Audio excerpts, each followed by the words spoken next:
The Chicago Bears just dropped 34 unanswered points on the Cleveland Browns to take a commanding 34-10 victory in preseason Week 1.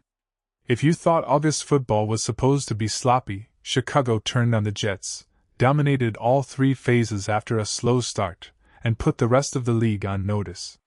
This wasn't just a regular preseason win, it was a full-blown statement about how deep this roster really is. Before we break down every standout performance and roster battle from this absolute beatdown, do me a huge favor, smash that like button, share this video with your fellow fans, and hit subscribe so you never miss an instant reaction. How good does it feel to see this team dominate like that? It is only week 1 of the exhibition schedule, but the energy, the fight, and the execution across the final 3 quarters were electrifying. When you spot the other team 10 early points and then respond with 34 straight, that shows serious composure from top to bottom. It took a drive or two for the defense to settle in, and the offense started out a bit sluggish, but once the gears started turning, Chicago completely owned Soldier Field. Let's start under center with Tyson Bagent, who handled quarterback duties for the entire first half. It was certainly a bit of an up-and-down roller coaster for Bagent, but when you zoom out, there was far more good than bad on that stat sheet. He finished his afternoon going 13 for 22 for 169 yards, throwing 1 touchdown and 1 interception.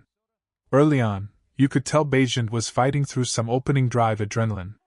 The offense opened with back-to-back 3-and-outs, and on both third downs, he completely sailed throws over his receivers' heads.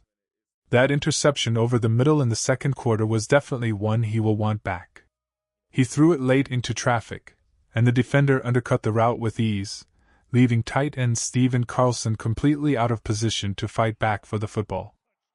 However, once Bagent settled his feet in the pocket, he started dealing.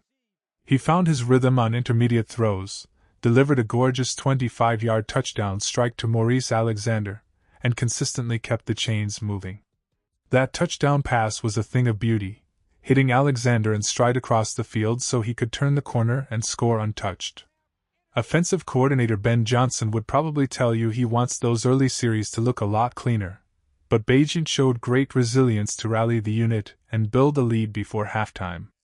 Then Case Keenum took over in the second half, and he showed everyone why having a seasoned veteran as your third-string quarterback is an absolute luxury.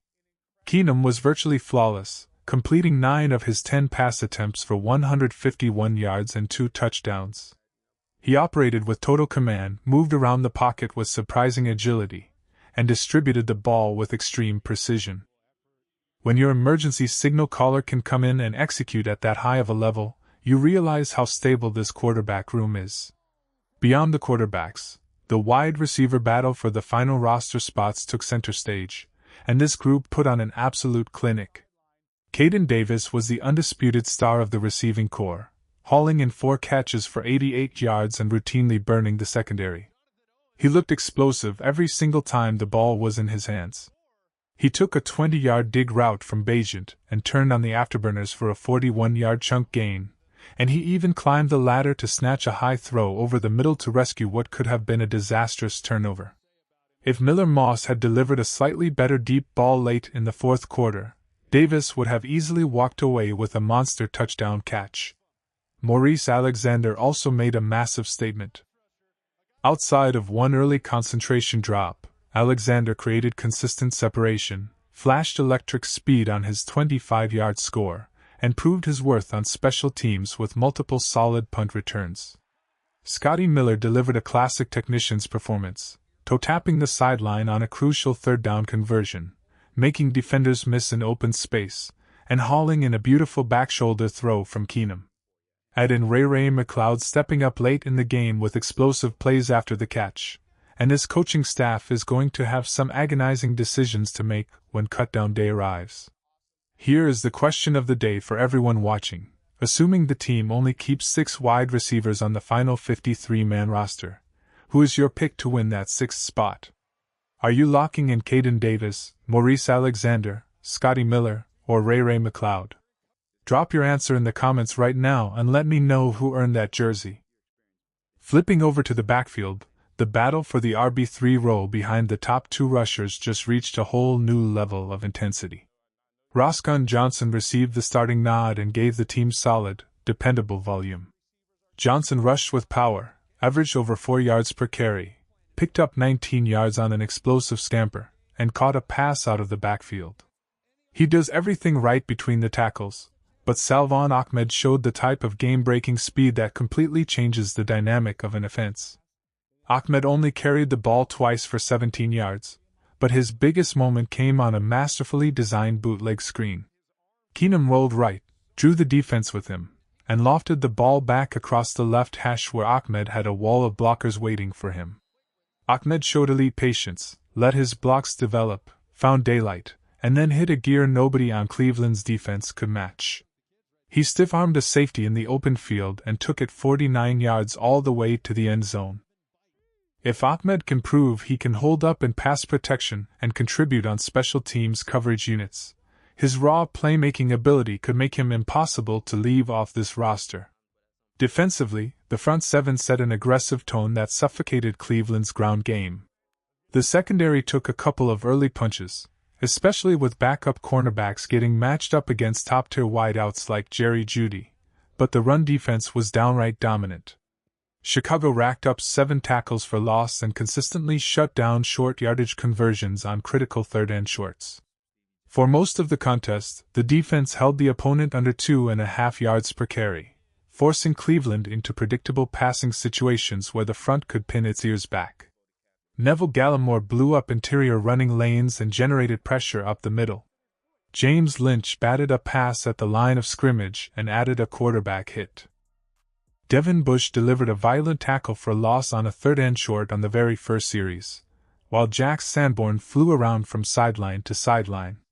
Ruben Hippolyte made an immediate impact, blowing up the opening kickoff return and later shooting the gap on 3rd and 1 for a massive stop. The star of the defensive line, however, was Jamari Croma. Croma played like a man possessed, finishing second on the team with 6 total tackles, 3 tackles for loss, and 2 huge sacks. At 6'3" and 260 pounds, Croma used an explosive blend of speed and power to bull rush offensive tackles and collapse the pocket. He has been grinding on practice squads for years, but with tape like this, he is making an undeniable case to be part of the active defensive line rotation. In the secondary, Beanie Bishop Jr. made a splash in his team debut by snagging 2 fourth-quarter interceptions off overthrows by Shedeur Sanders and Dylan Gabriel.